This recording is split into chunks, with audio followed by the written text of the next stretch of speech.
This channel does not promote any violent, harmful, or illegal activities. All content provided by this channel is meant for an educational purpose only. 26 নম্বর ওয়ার্ডের তৃণমূল কংগ্রেসের গুন্ডারা এই অবস্থা করেছে, মেরে হাত ভেঙে দিয়েছে। প্রচার করে ওখানে একজন রয়েছেন দীপিকা দি বলে, তার বাড়িতে গিয়েছিলাম। দীপিকা দি আমাকে কথায় কথায় বললো যে জানো দিদি, আজ 3 দিন হয়ে গেল কাউন্সিলরের কাছ থেকে একটা সার্টিফিকেটে সাইন লাগবে আমার ছেলেটার, ও মার্চেন্ট নেভির হয়তো পরীক্ষা দেবে, সেই পরীক্ষাটার জন্য আজকে লাস্ট ডেট। আমাকে পোস্ট অফিস থেকে ফোন করে পাঠিয়েছে যে আজকে 3টের মধ্যে দিতে হবে, দিচ্ছে না। আজকে সকালবেলা আমার ছেলে গেছে অকথ্য ভাষায় গালাগালি মারতে এসেছে, তোমার ছেলেকে নিয়ে যাই, আমি ওই ফর্মটাও নিয়ে গেছি। নিয়ে যেতে প্রথমে আমাকে দেখে যেটা প্রশ্ন করা হলো, ও কেন এসেছে। আমি বললাম কাকু, কাউন্সিলারও নয়, কাউন্সিলরের হাজবেন্ড শাহেনশাহ মণ্ডল, তাকে আমি বললাম পোলাইটলি, কাকু বাচ্চা ছেলেটার ভবিষ্যৎ তো, একটু সাইনটা করে দাও না। বলছে এখন হবে না, 1.5 ঘন্টা পরে। আমি বলছি কাকু আজকে তো 3টের মধ্যে লাস্ট ডেট। বলছে দিদির প্রচার আছে, দিদির প্রচারের থেকে বড় কিছু হতে পারে না। আমি বলছি একটা ছেলের তো ভবিষ্যৎ রয়েছে, দিদির প্রচারের থেকে এই ভবিষ্যৎটা অনেক বড় কাকু।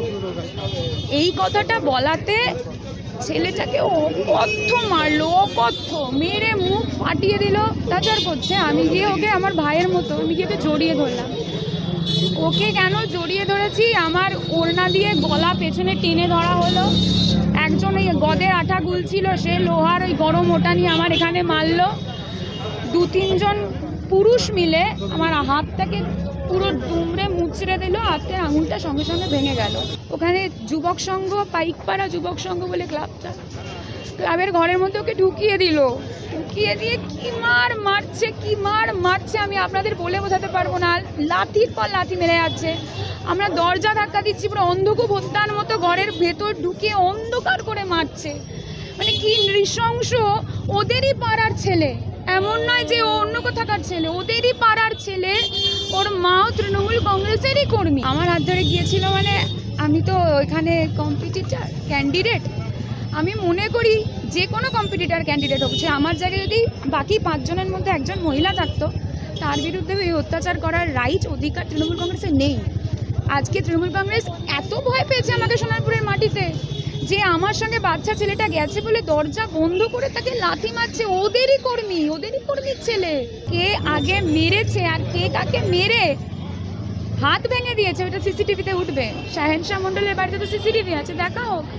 যদি না উনি বলেন এবার সিসিটিভি খারাপ, এটা তো কালচার রয়েছে তৃণমূল কংগ্রেসের। যেখানে আমাদের পাড়ার মধ্যে গিয়ে, মানে আমাদের ওয়ার্ডে গিয়ে যেভাবে মিথ্যা বা উস্কানিমূলক কথাবার্তার মাধ্যমে আমাদের ছেলেদেরকে উস্কানো হচ্ছিল, সেখানে আবার বহিরাগতদেরকে নিয়ে যাওয়া হয়েছিল, যেখানে আমাদের ওয়ার্ডের কেউ ছিল না। বহিরাগতদের নিয়ে গিয়ে ওনারা এটা একটা চক্রান্ত করে এই ঘটনাটা ঘটিয়েছেন। এটা আমরা পুলিশ তদন্ত করছে, আমরা থানায় জানিয়েছি, পুলিশে সিআইতে জানিয়েছি। ওনারা দেখুক, তদন্ত করুক, যেখানে ওনারা আইনি ব্যবস্থা নেবেন। হ্যাঁ, অবশ্যই আমাদের ছেলেদেরকেও মারধর করা হয়েছে, উস্কানিমূলক কথাবার্তা বলে যখন তারা প্রতিবাদ করতে যায় তাদের উপর চড়া হয়েছেন।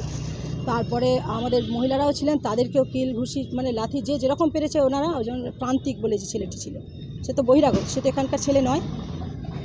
তা সে কী করলো, মেয়েদের গায়ে হাত চালিয়ে দিল। আমাদের কাজ আপনারা খোঁজ নিয়ে দেখবেন, আমার রেগুলার কিন্তু সকাল 8টা থেকে 10টা অফিস খোলা থাকে, রবিবার বাদ দিয়ে বললেও চলে না, আমার রবিবারেও মানে ভর্তি থাকে অফিস। এবার সেখানে 8টা থেকে 10টা যদি টাইমের মধ্যে না আসে, আর এখন তো চলছেন তো বুঝতে পারছেন তো, আমাদের প্রচারের কাজ চলছে, এখন একটু অসুবিধা হচ্ছে। কিন্তু যখন আমরা আসে কেউ, আমরা বলে দিই, বা যিনি থাকেন অফিসে তারা বলেন যে এখন একটু। আজকে আমি তো বেরিয়ে গেছিলাম, আমি তো সে সময় ছিলাম না, কিন্তু আমি তো পরে শুনলাম যে এরকম এসেছিলেন, হয়তো তাকে বলা হয়েছে যে কালকে এসে নিয়ে যেতে বা আধ ঘন্টা পরে আসতে। আধ ঘন্টা পরে আমি তখন ফিরিনি, আমি এখন সকালে একদম 7:30 8টার মধ্যে বেরিয়ে যাচ্ছি, আর ফিরছি প্রায় 4টে, আবার ফির 5টার সময় বেরিয়ে যাচ্ছি, রাত 11টার সময় বাড়ি ফিরছি। এবার আমি যেগুলো কাজ আমার সই করা থাকে, আমি হয় দুপুরে যখন সময় পাই করে দিই, হয় সন্ধ্যাবেলা আমাদের পার্টি অফিসে তাদেরকে ডাকা হয়, বা বাড়িতেও ডাকা হয় তাদেরকে পৌঁছে দেওয়ার জন্য সন্ধ্যা। আর পরের দিন সকালবেলাও আমি তার জন্য রাতেও সইটা করে রাখছি, যাতে সকালবেলা এসে তারা পেয়ে যায়।